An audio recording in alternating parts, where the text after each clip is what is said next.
Welcome to the Weigh In Podcast, your prescription for a healthier life, where wellness is more than just a number on a scale. We'll dive deep into not just weight loss, but the medical, emotional, and lifestyle aspects of well-being. In each episode, we'll weigh in on hot topics ranging from diet myths and exercise trends to mental health and chronic disease management, providing you with the evidence-based advice to guide your health decisions. Remember, it's not just about the weight on the scale, but about creating a healthier, more balanced you. Hey, Katie, how's it going? Hello. I'm good. How are you? I'm doing good. So I know we've talked about here and there, your own personal journey on weight loss. And so this is the episode. This is the off the cuff where you're going to find out everything that Katie did to lose those 70 pounds while being a mother. Yes. Well, being a mom and like at the height of COVID-19 and being in grad school. Oh, wow. It was a really crazy time. Yeah.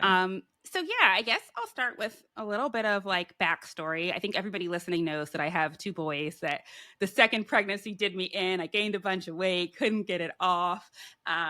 And I got to a point where I was like, I need help. So I actually sought out medical weight loss. I went to a medical weight loss provider. And my very first visit was very emotional for me. I thought I already was like super anxious and like nervous about it.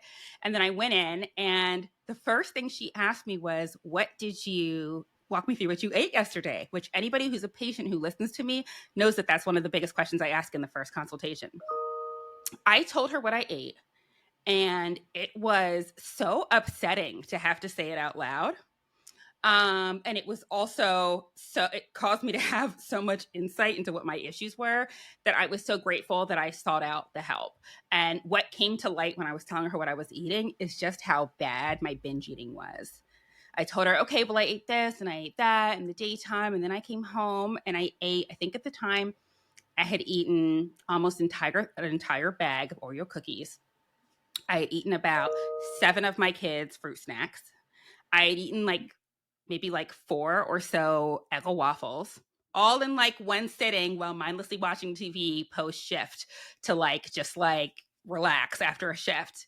And at the time when you're doing it, I don't think you even realize just how much you're eating. It's almost mindless at the time, until you have to say it out loud or until somebody calls you out, right? Until somebody, like my kid the next day is like, where did all the cookies go? And I'm like, I don't know. So until somebody calls you out or you have to say it, you don't ever realize how severe it was. And I don't think I had ever realized how severe it was until I had to tell somebody just how much, just what I had eaten.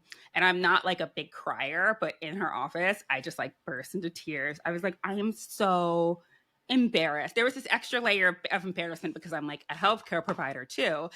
So whenever you're talking to another healthcare provider, even though you're in that patient role, you feel like you're talking to a colleague. So it just felt even more cringeworthy for me. And she, of course, was lovely and extremely professional. But was big on holding me accountable and started to give me medication options at the time. So I'm making this sound like it was so long ago, but it was, years plus ago. At the time, I don't think that Ozempic, that semaglutide was even FDA approved for weight loss at the time. So Ozempic was kind of just off-label use for weight loss, which a lot of us were prescribing at that time anyway. What she initially suggested was that I do bupropion and naltrexone. Some of you might know this drug as the brand name Contrave. Serena, do you prescribe this to your patients very often? Yes, I do it as maintenance. So after they've been on semaglutide or tirzepatide and they've met their goal weight, or they like where they're at, then I suggest we can do Contrave just to maintain your weight loss and that you don't gain it back, because it helps with the cravings and helps you, kind of have that medication still, but you're not doing the injections. And that's for people that don't want to do a maintenance of semaglutide, because I know it could be costly. And so it's just a cheaper option. But yes, I do in my practice do that. It's a great drug. It used to be kind of like the rock star, and then it seems like the GLP-1 agonist kind of showed it up. But there was a time when people wanted it, where it was considered a very expensive, kind of tricky judged drug to get. And the thing is so what it is it's actually 2 drugs that are not weight loss drugs at all, that are combined to be this FDA approved weight loss drug. Bupropion is what we think of as like an antidepressant. It affects like dopamine and norepinephrine levels in your brain, and it's oftentimes used for like things like smoking cessation, just because it's good with cravings in general. So that's what bupropion is. The brand name for that is Wellbutrin. And then naltrexone, which is like an opioid antagonist, which is oftentimes used for addictions such as like opioid use disorder. And so for weight loss, it works in like on the brain's like reward pathways. So it affects sort of the pleasure that's induced whenever you eat. So when combined, these two drugs work to be a really powerful way to combat cravings. And I happen to think it's particularly good with people that struggle with binge eating disorder. So that's what she started me on. A common way that people prescribe it is they prescribe it as two separate drugs. I know now I do, just because the brand name can be very pricey sometimes. So she prescribed it as two separate drugs. And it was very effective for helping with a lot of the binge eating that I was using, that I was doing at the time. Although sometimes when I had severe amounts of binge eating, I would get terrible like nausea, vomiting, which can be sort of a side effect or adverse effect of this drug. But I did pretty well on it, in addition with diet and exercise. Anybody that knows me knows I'm like Peloton obsessed. Y'all, I had like a 400 something day streak. So I like did not miss a day. I was psycho. Everybody that was friends with me probably felt like they either needed to buy a Peloton or stop being my friend, because it was all I talked about. And some of them are still Peloton addicts. My bestie Jewel, who you met, she like surpasses me in the amount of rides that she's done now. She's like a Peloton rock star. So I started to do a lot of Pelotoning. I did at the time sort of like document all of my food. So I kept like a food diary. I think I used like the Lose It app, and I fully immersed myself in developing all of these habits, because this felt like do or die. I had already had that crazy year where I had a uterine prolapse or my labs were looking crazy. I was like, I'm getting this weight off. I'm getting me back. So I started to do the drugs. I lost a decent amount of weight. However, the naltrexone started to become a little bit troublesome. Even though it was helping with the binge eating was becoming less and less of an issue when I was sort of just developing really good habits. But it would make me feel tired, and it would give me significant nausea, which, by the way, this is not universally so. I have patients who are on naltrexone, love it, never get nauseous. But for me, I was getting super nauseous and tired. And at the time I was in grad school, and I kind of needed to be like alert and functional in the evenings to get work done.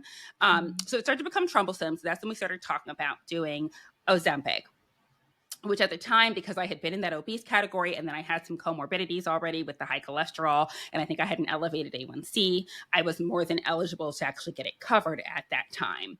And so I started on Ozempic. I started off on the low dose that we put all of our patients on, that 0.25 milligrams, which worked well for me. I'm like one of that small percentage of people who gets that low dose and they're like, this is it. So it worked well. I definitely had some anhedonia even on that low dose, where I just like was not interested in food. Just totally disinterested in food, which was crazy for me. Was it just food or everything else? I don't want to say it was everything, but it was a lot of things. I felt sort of a genuine disinterest in a lot of things. Some of it, I think, is my general level of focus at that time was like very like serious and focused. But I definitely probably wasn't sort of the like bubbly, fun-hearted, like fun, like, you know, the personality that I am, I felt like was a little bit more muted when I first started on the drug. But I'm super forgetful, so that once a week life was perfect for me. I loved it. So I loved that part, and I loved how I figured out early on that I could control the nausea if I just didn't eat too much, which sounds like super simple, but was huge for me. So I was like, wait a minute, like this isn't like, oh my gosh, I'm taking naltrexone and I'm nauseous. It's like, wait a minute, like if I just eat carefully and I'm careful about what I eat, and I don't like gorge myself, I won't have to vomit, and I can control this. And that to me was extremely freeing. And it's probably the thing that my patients love the most about it, is like you eventually sort of feel like you kind of get control over your life, right? And just not needing to take a pill to know that you're going to have like a safe eating evening was like amazing, right? I took the injection once a week, and then for the rest of the week, I like was not binging. I wasn't tempted. I wasn't obsessing over the food. A lot of that food noise quieted for me. And for me, it was literally like life-changing. right? Because the act of taking medication every day, although I totally support that, and for many people it's worth it. And for me, by the way, just to be clear, I lost a ton of weight on bupropion and naltrexone. So I did really, really well on it. I just hadn't gotten to my goal weight yet. But what I will say is that the whole act of like not needing to take a pill every day just suddenly made me feel like more accountable for my eating.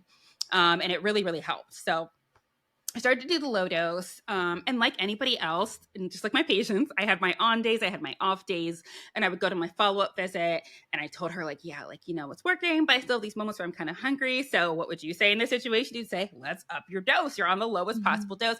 Let's put you on 0.5 milligrams, which is exactly what she did.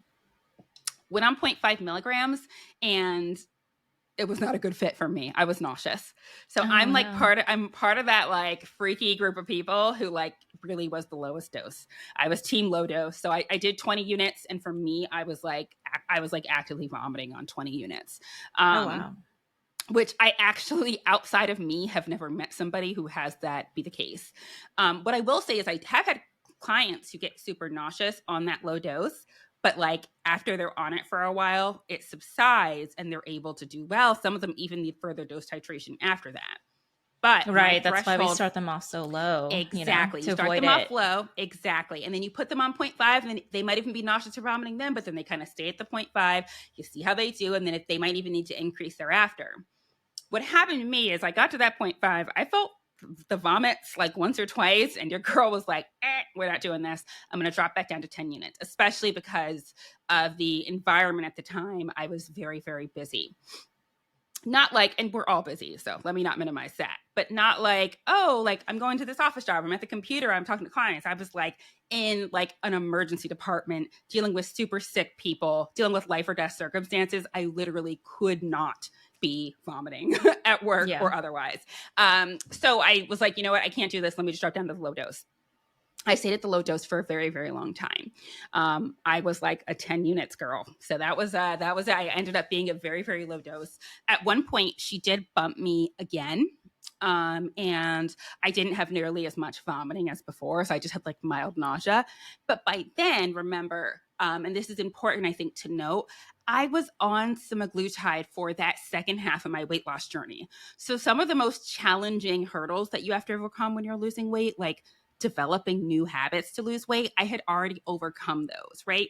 We always think of like those last 20, 30 pounds as being the most difficult, because it is in many ways, because it's harder for your body to lose that weight. But mentally, I think those first couple of months are really, really hard. Why do you think so many people lose weight in January and then forget about it? And by the time spring comes, they're like, oh my God, I'm not summer body ready. It's because we fall off. It takes about 66 days to form a habit. And if you are doing this type of program and you fall off during the 66 days, it's really hard to like get back on the bandwagon. So for me, that's a lot of like why that second leg, I think, was successful with a low dose of semaglutide, is because I had already kind of done my 66 days. Like I had already done the habit forming work when I was on the bupropion and naltrexone. And I also think it depends on what you were eating at that time. And so for some people that start, I'm going to do everything brand new, they do something that they don't like, or it's too restrictive. You have to have a good balance. So can you kind of go into like what you were eating, like that first half? Yeah, lots and lots of literally exactly what I teach. High protein diet. So those lean proteins, chicken breast, turkey, fish, shrimp, I was heavy on. What I will say is I'm big on not eating nasty food. So I still ate well. Don't get it twisted. The foods that I ate were flavorful. They were delicious. They were enjoyable. They were foods that my whole family would eat. And then I tried my hardest to get vegetables, green leafy vegetables, pretty much the biggest thing that I did, just because it's also like the easiest to prepare, in my opinion. You're just like throwing some greens next to whatever you're eating. So I did a lot of that. And then for me, and this is like shift workers that are listening to this, definitely listen up. For me, one of the biggest things that I did that helped be successful was preparing my snacks in advance. If you do nothing else, prepare your snacks in advance. It is key. Because at work, we are so tempted to eat like crap. Not just because there's the usual people with like Betty Sue bringing in cookies that she made at home, but we're also just stressed out and we're busy. So we have every reason to eat bad. So if you want to be successful with your weight loss, you have to prepare in advance. And if you're somebody who knows that you're not going to sit down to eat a meal for lunch, you need to make sure that you have enough healthy snacks. So I had a rule. I only eat what's in my bag. I had a bag that was like full of snacks. Some of them were not even the clean snacks that I recommend to you guys. They were what I consider like survival snacks, right? So just high protein things that I just like had in my house that I would throw in there. And I would have them all with me. And that I would tell myself, okay, Kate, you can only eat what's in your lunch bag. I usually had a meal prepared as well, which at the time, as we get a little further into the weight loss, started to take some time just because as we got towards COVID, there were times where I like couldn't even like heat up a meal, right? There were times when I was like doing COVID swabs outside and your girl couldn't like go heat up lunch, you know? So I would have to like get creative with like putting food in a thermos. There are definitely certain staple foods that I made. Some of them I share with my clients, and some of the recipes I've actually like written up to start giving some of my clients that want to try them because I thought they're really easy to make. But things like turkey chili with like broccoli on the side, that's like a really great one that you can do. Things like chicken fajitas with like a low carb wrap. These are things that I would just make. Sounds good. And stick. Yeah, they were really delicious. They were really healthy. Like I always tried to make it flavorful and fun to eat. Yeah, it's not just your typical salad or something. Oh my god, boring. No, I wouldn't stick to it. I would Right. still be 70 pounds heavier. If I had to eat nasty food, I would opt to just be a big girl because I think nasty food is the worst. It takes the fun and the joy out of it. You know, food is fun to eat. And also it's a social thing, right? Like I want to be able to eat food with my friends and my family and enjoy it. So I made a lot of different sort of meals and lunches. I had a lot of fun with it. I would look up new recipes. Me and my kids would try to find ways to make like different like protein balls that would actually like taste good, that were still healthy every week. And I would try to really prep my meals in advance without having it take over my life. Things like making turkey chili, if you're not a cook, is very easy, I think, just because like if you go to like the seasoning aisle in your grocery store, like McCormick has like a whole chili packet that's like $1.89 of like seasoning that you can just like put in it. I mean, I recommend that you season it better than that, but like if you're not somebody that cooks, just do that. Like literally follow the directions. It's like 2 cans of diced tomatoes, some red beans, some turkey chili. It gets very, very easy to do. So I would do things like that. I would make fajitas. I had any number of even sort of like ethnic dishes, especially because my background's Caribbean. Your girl was still eating jerk chicken. So I was still eating really good food. And then I would make a ton of food at once and then freeze it and put it and save it as a prepped meal. And there is, in my opinion, a little bit of like an art or a skill to doing this because it does require a little bit of advanced preparation. You need to have containers, right? And I'm going to preface this by saying my option is not the most environmentally friendly. So for those of you that are more environmentally conscious, I apologize.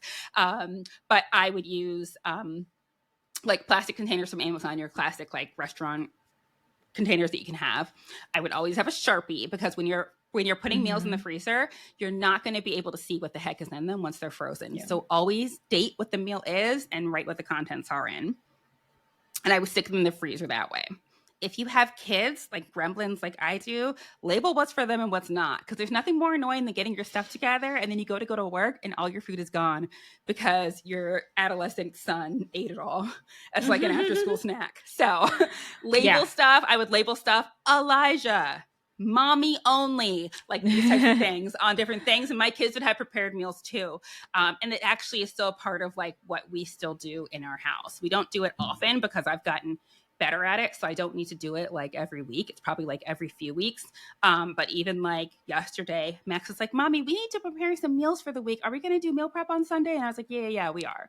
Although we're not going hardcore because Thanksgiving's coming up. So we don't need to go crazy with it. But it's kind of part of like what they know as being a tool for eating healthy. Because I had a super busy week this week. I was like teaching classes and stuff. So they ate a daddy prepared meal and they had a pizza night during the week, which is different for us. Usually those things are more like weekend things. So my kids are very health conscious and Max is like, what's good? Are you going to get together? We're all out of meals in the freezer and we know you're busy this week. Let's cook this weekend. So definitely. Well, see, I love that because when I hear about when people have kids, they're like, oh, I have to eat what the kids eat or something. But I like that they're so involved in your process and that they are looking forward to it. They're like, oh, what are you making for us, Mom? You know, so I don't think I mean, I can't speak for myself, but, you know, I don't think it doesn't have to be a difficult process. I think if you ingrain it in them and then they're used to it, like it won't be difficult. But it won't. And don't forget, you're the parent. What do you mean you got to eat what they eat? Them kids, they eat what you give them. Exactly. They eat what they are given.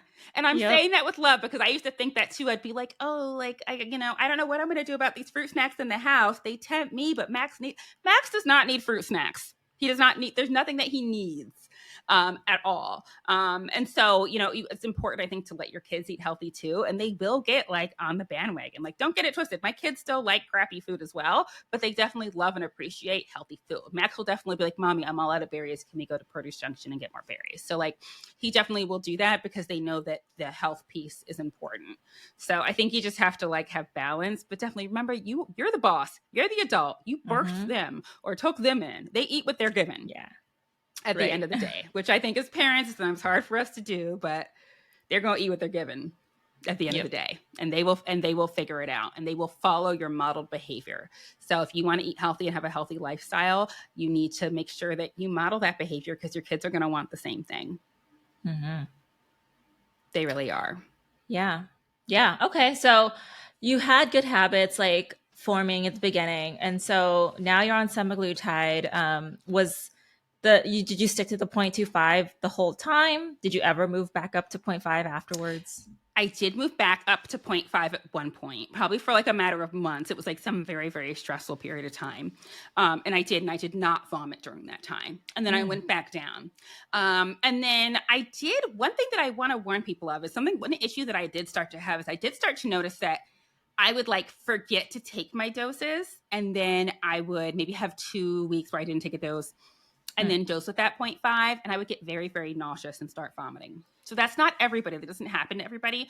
But be careful. If you continuously skip doses, it actually can increase your risk for those gastroparesis-like symptoms, that like spasming of the bowel that you can get. So you do have to be careful about going from a low dose to a high dose. Again, I in general have a very sensitive stomach. So I think the average person would more so see this if they like are on like an 80 unit dose and don't take their meds for 3 weeks and then decide to randomly take another 80 unit dose. You're going to feel sick probably.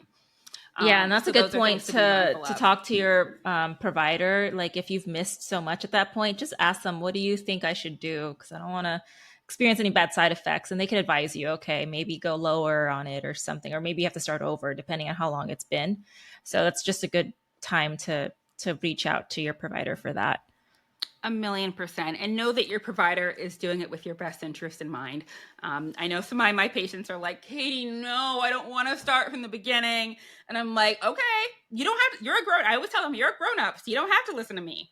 But just know that if you feel like crap on semaglutide, you're probably going to feel crappy all week long. It's a medication that you take once a week.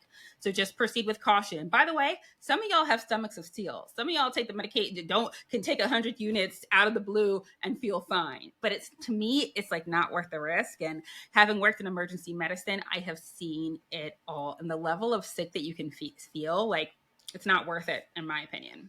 Yeah, people have had to make trips to the ER or the urgent care because they took a high dose and then just had really bad stomach upset, nausea, vomiting, diarrhea possibly.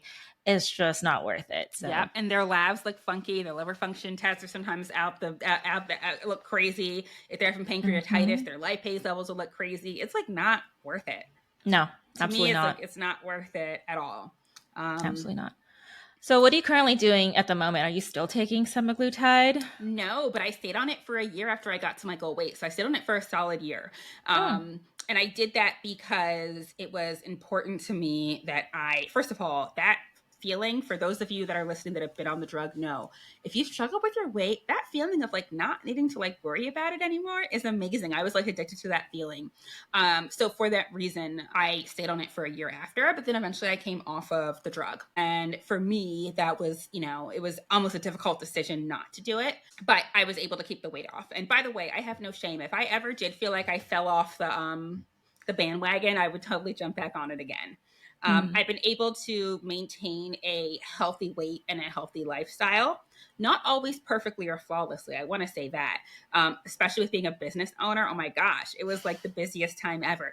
Truthfully, being a business owner was actually more busy and possibly more stressful than being an ER nurse during COVID-19. It was a lot. It was a lot of sleepless nights. Cause like when you work in an ER, like your shift ends eventually and you're done. Right. But as you know, Zarina, with business ownership, it doesn't end, and there's no one to tell you like you got to clock out, you know? Yeah. So like your husband and kids can tell you, but at the end of the day, if you're crazy and want to wake up in the middle of the night or wake up at 4 a.m. to finish getting work done, those beginning stages of business can be very, very busy and stressful. So learning to recreate balance while I did that was really important. But if you are doing diet and weight loss and you really form those habits, not just through those 66 days, but like well beyond that, if you really, really work on like getting those habits, then you'll find that you're able to kind of withstand a lot of adversity and kind of jump back on the bandwagon, even if your new normal is a little bit different. So the truth of the matter is, working out for 7 days a week was not a sustainable thing. I love working out, and I wish that I could work out 7 days a week, but my life just doesn't allow for it. And I do need to like sleep and rest. So I don't work out 7 days a week. I do about 4 to 5 days a week of working out. And then I usually do at least 1 or 2 days a week of being physically active with my kids, whatever that looks like. Whether that's like we go on a hike together, whether we go on a walk together, whether I let the teenager pick out the workout, which he's a jumper. He's like this like track star jumper. So y'all, going on a run with him is like hell. He's a teenager, so I'm like all excited that he wants to talk to me. So I'm like, yeah, let's go on a run. It's awful. It's awful because, like, first of all, he wants to talk, but I can't breathe because I'm trying to keep up with him. I can't keep up with him. Yeah. I can't breathe to, like, shoot the breeze with him. So, but my point is I try to have a couple of days where I have sort of, like, a workout where that involves spending time with like my family in some way, shape, or form, because I think that that's important. And because I want everybody to be physically active, and also it feels like less of a chore, right? So especially on the weekends, we just have days that we're just like, all right, we're going to be physically active, or, oh, like, where do we want to go on a hike for today? Or like, what do we want to do? Or Elijah, like, what kind of workout do you need to do? Like, what are you doing? We have a family membership to the Y, so we do that sometimes. But we try to be like very, do a lot of like family things. And then obviously my workout time is very important to me. And I like to get a nice long workout in. I usually like to do a morning workout. So because you get up at like person. What, 4 a.m, 5 a.m, just to get your Peloton ride. Yep. Yeah, I got to get it in when I can. And it is so nice. I actually don't really struggle with it. It's like, it's my me time. I can like work out in peace. I actually like to wake up early. The things that I really enjoy in my morning time are I love being able to get a good workout in. And I actually like to have a really big breakfast. So that's like part of my routine is I like to have a very large breakfast. And I like to get a good workout in. Yeah. And I think that's a good thing to do because, again, going back to like people that have families, have kids, are always like, oh my God, I'm so busy with the kids. And now that they're older and stuff, you don't really have to worry about them too much compared to if they're like little babies. But then you can always, find time if you can like wake up earlier and do it while they're sleeping. That's a great time to do it. Because I feel like if you wait too late, like later in the day, anything can happen throughout the day, and then it just falls off the wayside, and then you're like, oh, okay, a million reasons why it is that you can't get to do it, in my opinion. Some of you, it's not that way, but for me, I will come up with a million reasons why it is that I can't do it. I'll also be too tired. And I just think it's really important. I think, first of all, I'm very productive in the mornings, and I just feel like most of my patients that come to see me in the mornings will find that I'm never like your groggy, grouchy morning person. I don't even like mornings, but by the time they see me, I've had a great workout, so I've had time to focus on me. I've had a wonderful shower. I usually have gotten to eaten and to sit down and like eat my breakfast, which I usually do. Although some days I do a little bit of intermittent fasting. So I don't always do a big early morning breakfast, but I love to do a big early morning breakfast. And by the time they see me, I'm in a really good like headspace is a good way of putting it. So I don't even caffeinate that hardcore in the mornings because I really feel like I have a lot of like natural energy from all the endorphins that are released from getting that workout in. Plus you have a feeling of accomplishment. You're like, oh snap, like I already did, like, what did you do this morning? You slept. I already did a workout in. I already did like cardio, strength training, self-reflection, meditation. Like I meditate. So like I get a lot done in the mornings and I really enjoy it. Yeah. And I think on top of exercise too, it's just important to get enough sleep because not getting enough sleep can also contribute to high cortisol and, prevent you from losing weight. On top of that, work-life balance is really important. Stress, just in what you're doing, if possible, to lower your cortisol levels too. I also tell my clients, if you have a high stress job, it's something you can't get away from.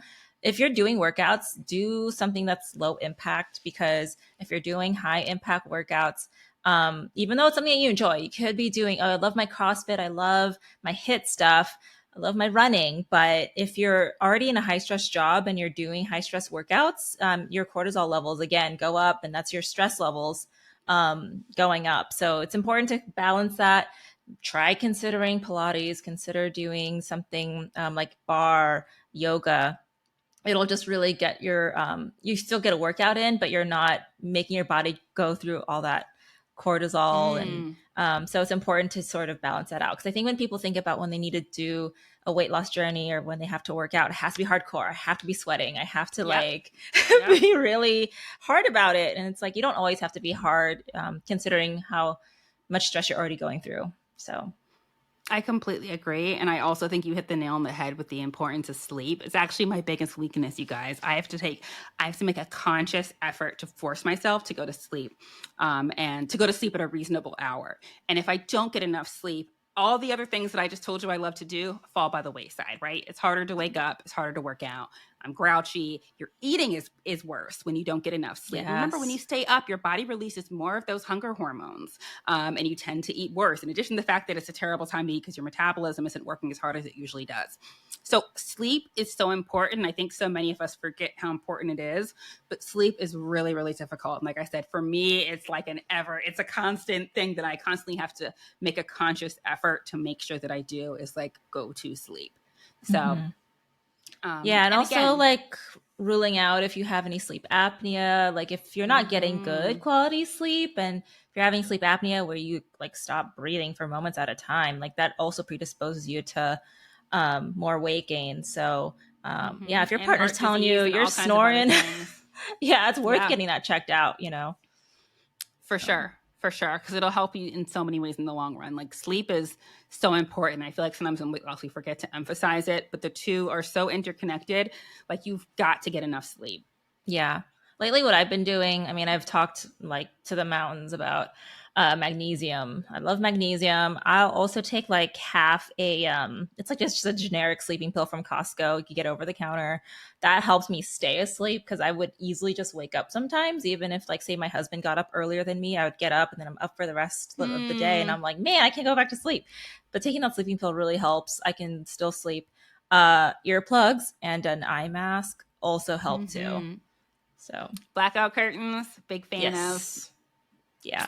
of. Definitely giving yourself limitations with like screen time. If you're somebody who likes to like scroll on your phone, sometimes you got to put the phone down. Not sometimes, you have to put the phone down. Or I think Zarina, for us, put the computer down, not do any work.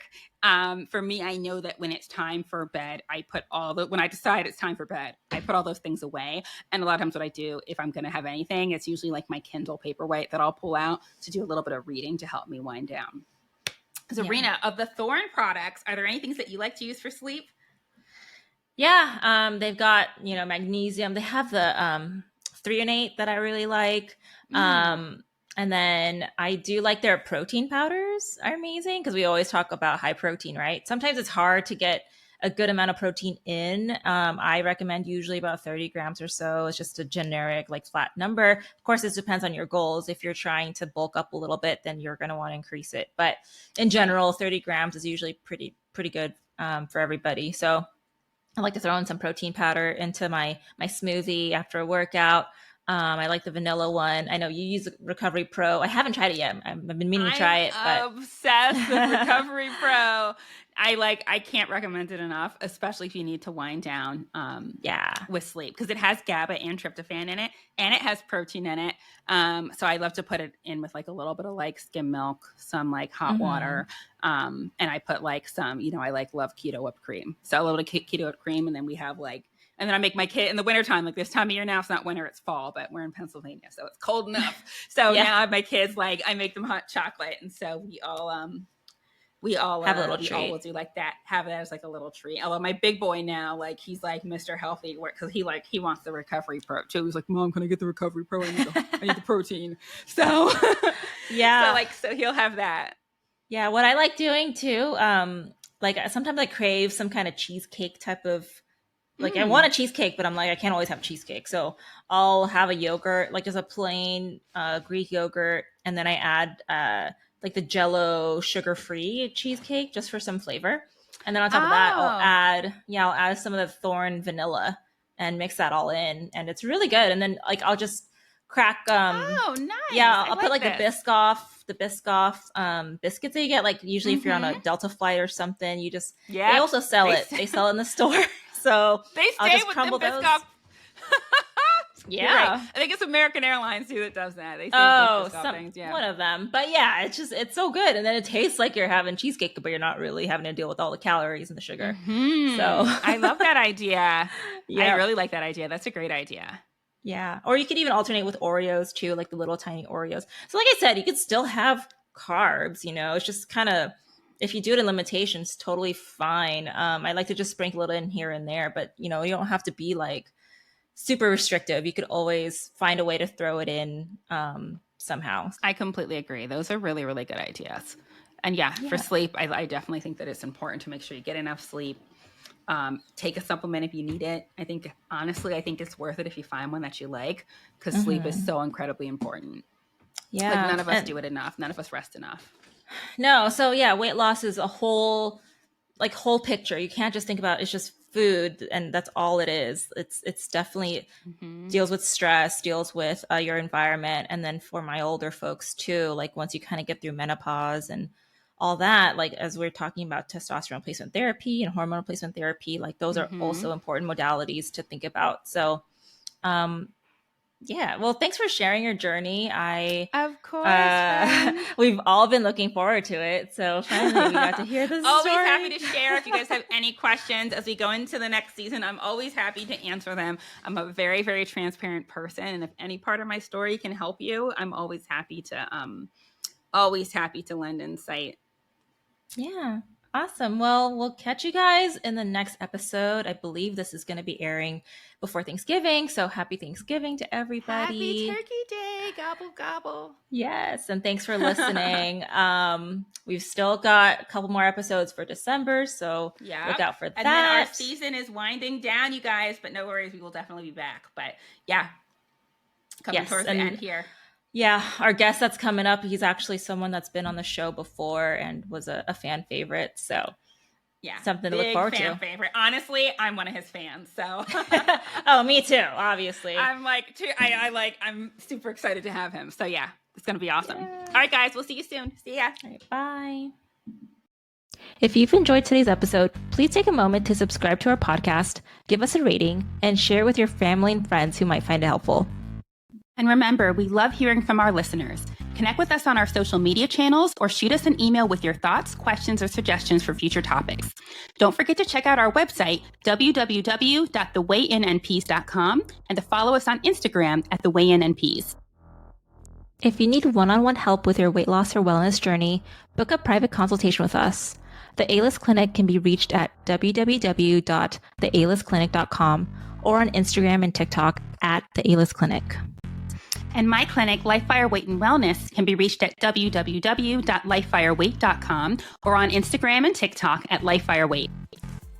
Thanks again for tuning into the Weigh-In Podcast with your hosts, Katie and Zarina. Until next time, take care and be well.